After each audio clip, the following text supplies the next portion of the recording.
Buenas noches, edición número 599, entre ustedes y nosotros. Buenas noches, Osvaldo. Buenas noches, Jorge. El día de ayer se conmemoró el Día del Maestro, 11 de septiembre, fecha instituida con motivo de 1943, con motivo del fallecimiento de ese insigne patriota y educador que fue Domingo Faustino Sarmiento.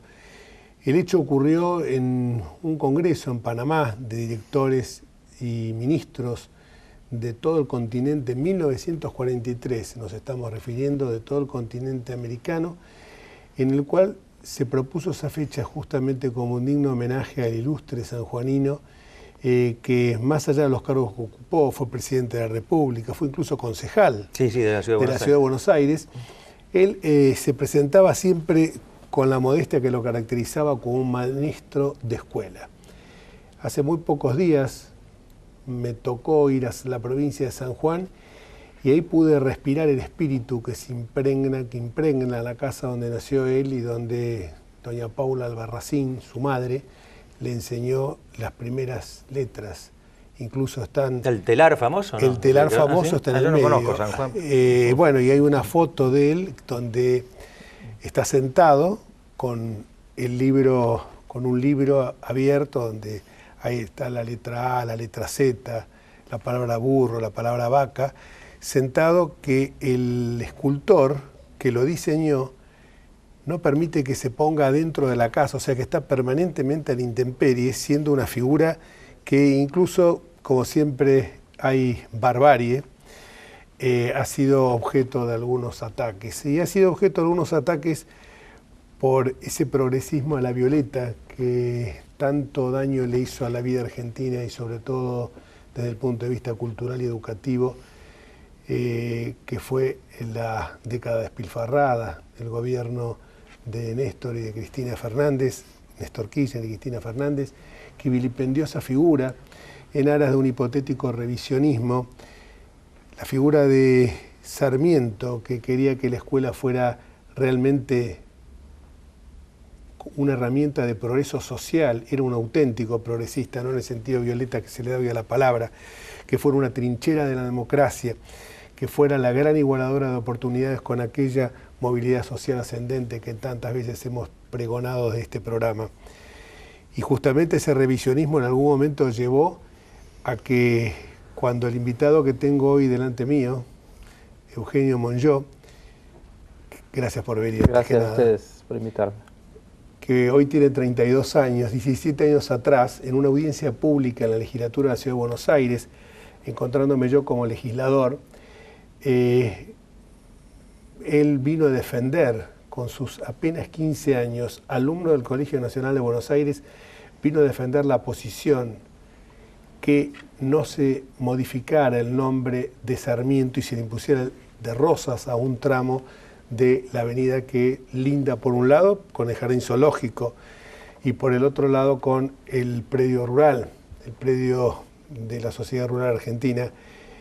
Y fue muy llamativo que aquel joven de 15 años, que obviamente podía no interesarle esa cuestión, quizás los jóvenes a esa edad pueden estar con otras preocupaciones, pero él tenía algo que había comprendido desde los primeros años del Colegio Nacional, que era ese sentido, ese amor por realmente la herramienta transformadora que todos los argentinos tenemos que vivir como una auténtica política de Estado, más allá de las diferencias coyunturales que podamos tener, que es la educación. Y la educación, como aquella famosa ley 1420, que impulsó justamente Domingo Faustino Sarmiento, una educación igualadora de oportunidades y que fuera abarcativa de todos los sectores y de todas las clases sociales. Precisamente por eso fue el guardapolvo blanco como un símbolo de una sociedad que le diera a todos la base, la igualdad de oportunidades con una alfabetización. Pensemos que estamos hablando de 1883. La ley es de 1884, me parece que sí. 1884. Es de la presidencia de Roca. De la presidencia de Roca. Sarmiento fue el inspirador, digamos, pero inspirador. fue durante la presidencia de Roca. Pero pensemos de que en 1884 los índices de analfabetización que había en la Argentina eran altísimos. Y pensemos que era importante ese desarrollo de lo que era la escuela primaria. Años después, la figura de Sarmiento aparece tan criticada, pero por suerte un joven la fue y la rescató. Y me acuerdo que en aquel momento, claro, tenía apenas 15 añitos, sí, 15. Y hoy recordaba la anécdota que en un momento dado era tanta la emoción que sintió que se le formó un nudo en la garganta. Y yo me acerqué a Atril, yo iba a exponer también una posición, éramos en esos compañeros de ruta, una posición muy semejante a la de Eugenio, y entonces fui al estrado a continuar leyendo las palabras de él, y debo reconocer, el escrito de él, y debo reconocer que era mucho más sustantivo, mucho más... no me extraña conociéndolo. Sí, conociéndolo, mucho más sustancioso de lo que yo iba a expresar minutos después.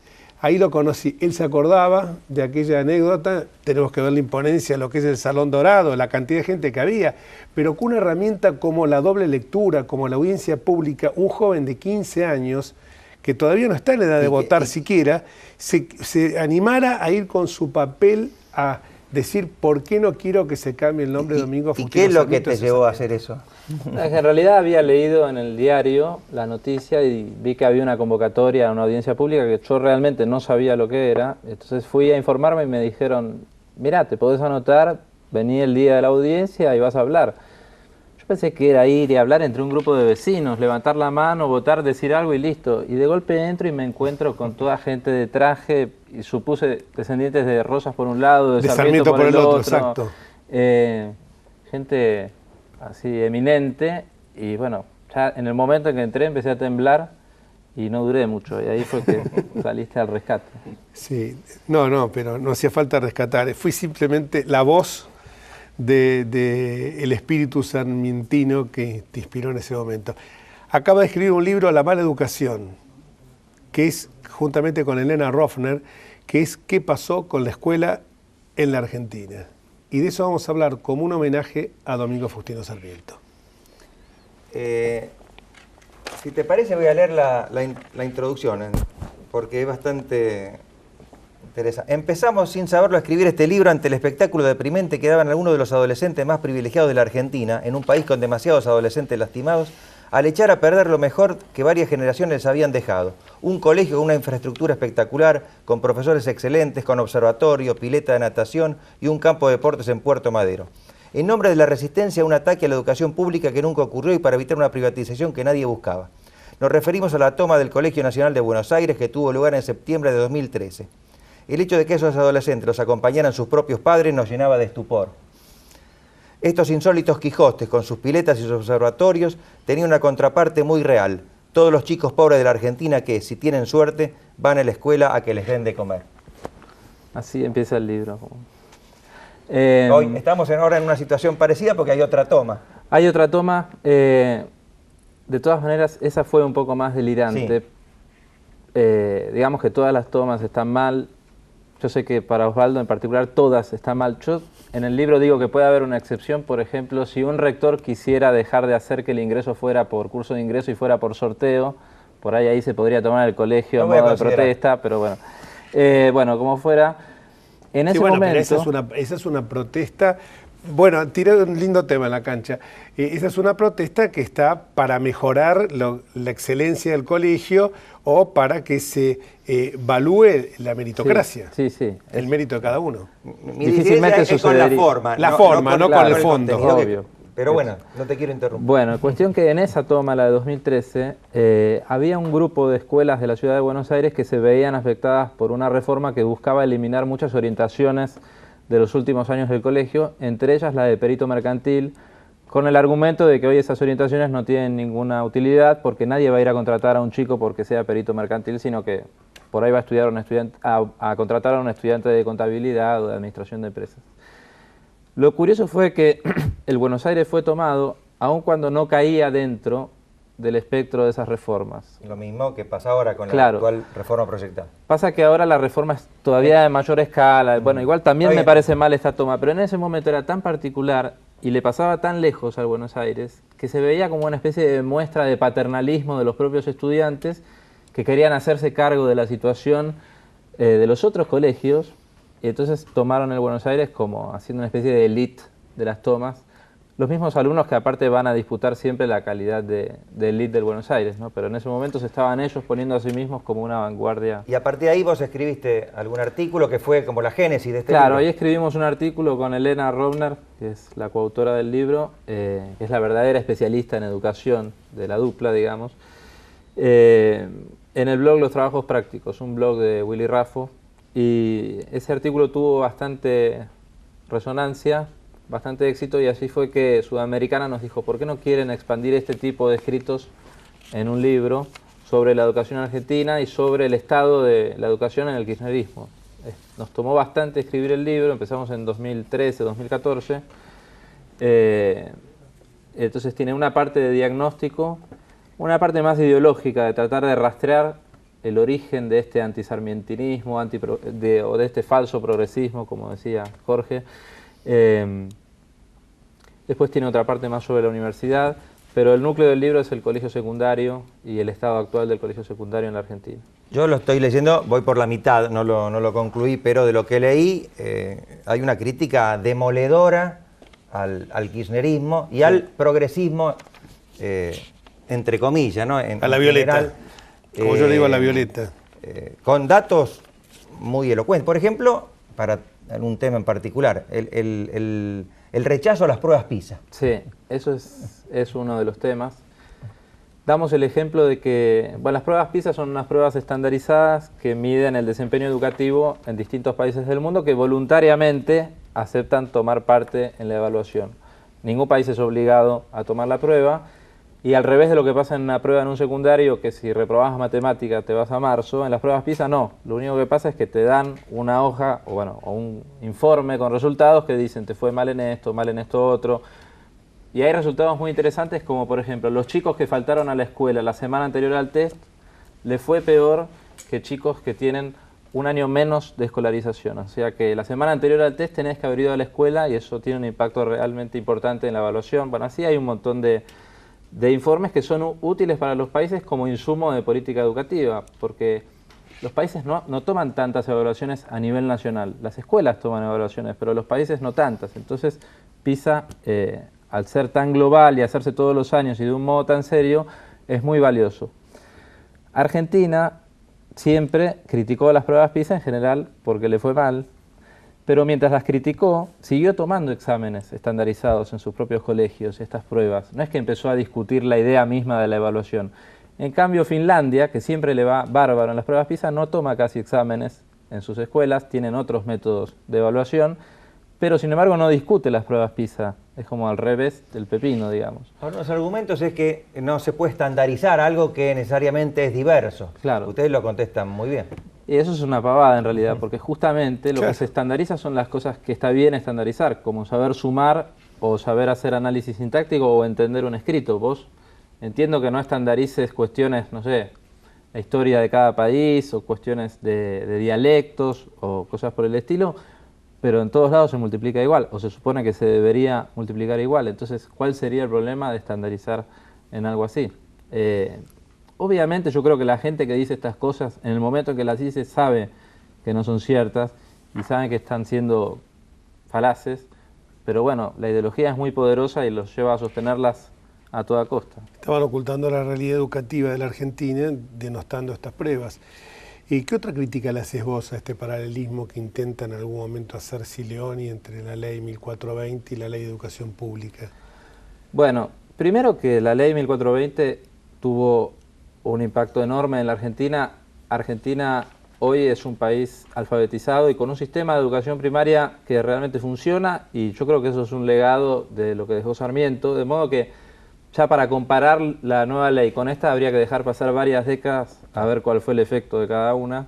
Eso por un lado.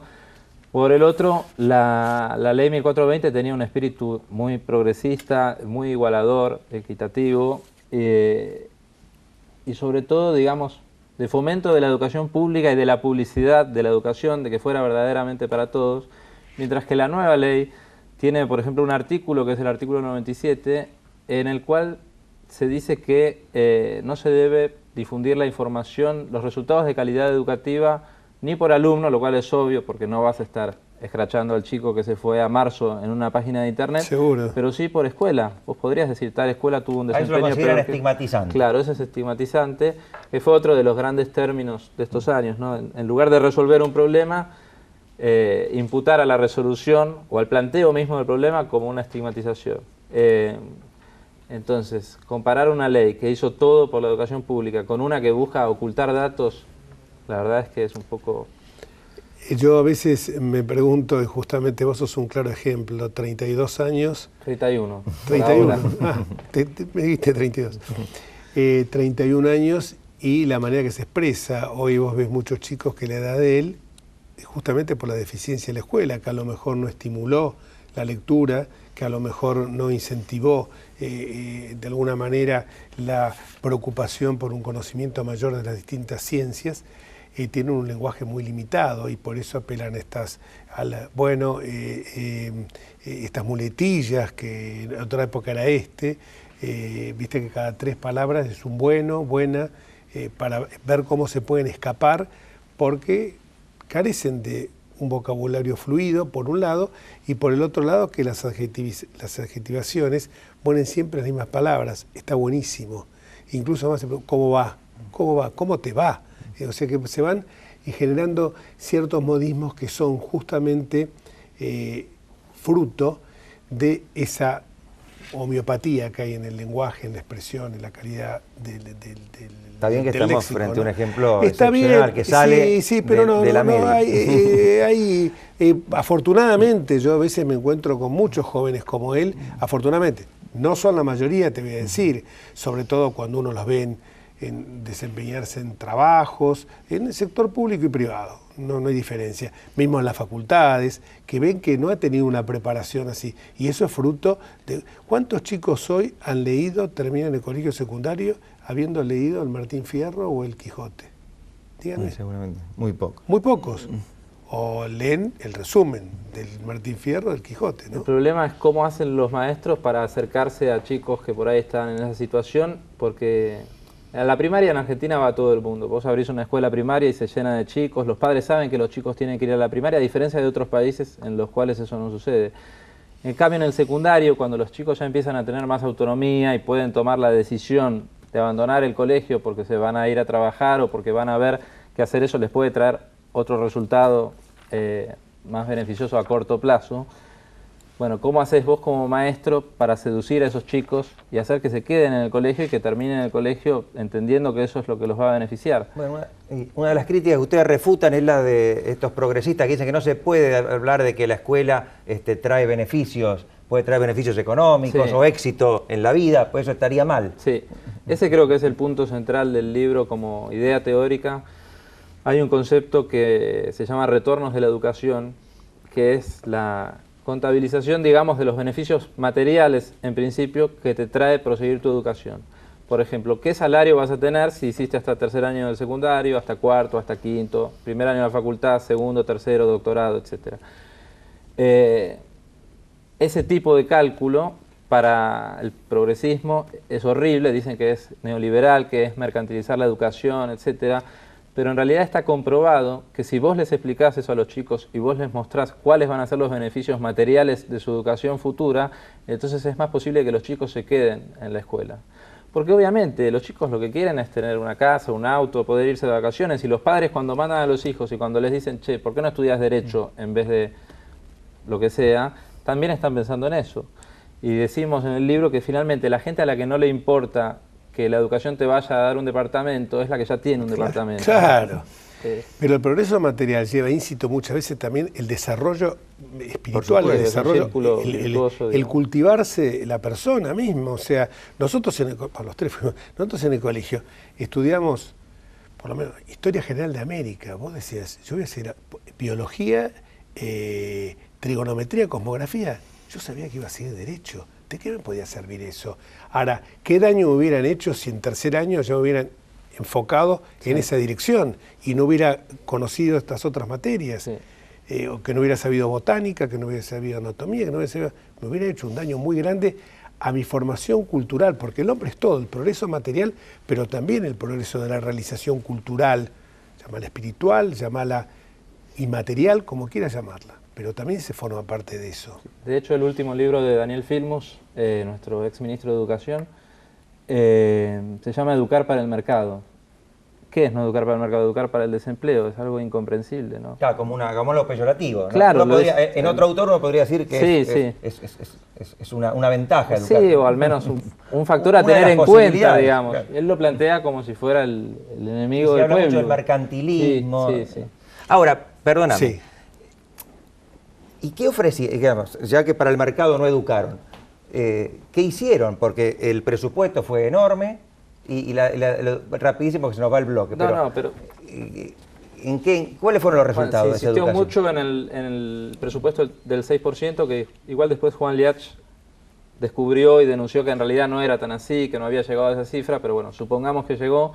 Se usó sobre todo para construir escuelas y para mejoras edilicias, pero no justamente para tratar de estudiar cómo hacemos para que los chicos terminen el secundario en tiempo y forma, para capacitar docentes, para capacitar directores. En general, por ejemplo, en Argentina, el director de la escuela es el docente más antiguo. Eso, pedagógicamente, no tiene ningún sentido. Seguro. Y bueno, muchísimas gracias, Eugenio. Gracias, si quieren verlo, Eugenio es un avanzado estudiante, ya terminaste de filosofía. No, me faltan 2 materias. Le faltan caso testigo del... Caso testigo. Bueno, pero ese programador de los ciclos Música Explicada y Casi Famosos en la Usina del Arte. Te recomiendo mucho. Yo fui varias veces a ver. Bueno, y la verdad que yo no fui todavía, pero lo voy a hacer. Pero esto de música explicada y hablar de los Casi Famosos en la Usina del Arte me parece que es algo muy elogioso y habla muy bien de él. Gracias, Eugenio. Nos vamos a una pausa y cuando volvamos la visita del presidente israelí a la Argentina.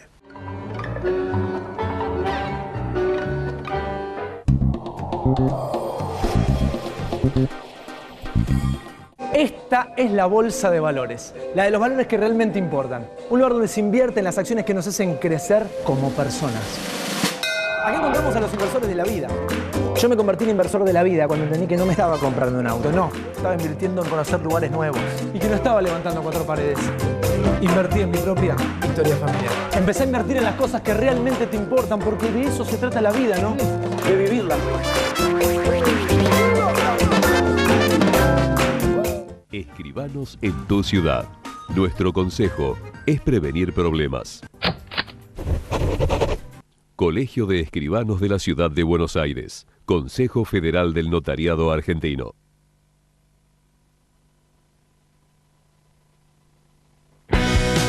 El Colegio Profesional Inmobiliario auspicia este programa. Colegio Profesional Inmobiliario, cada vez más profesionales. Andar, obra social de viajantes vendedores de la República Argentina. La mejor cobertura familiar al mejor precio. Planes de salud para particulares, trabajadores en relación de dependencia y monotributistas. 0810-345-0184. Andar, www.andar.org.ar.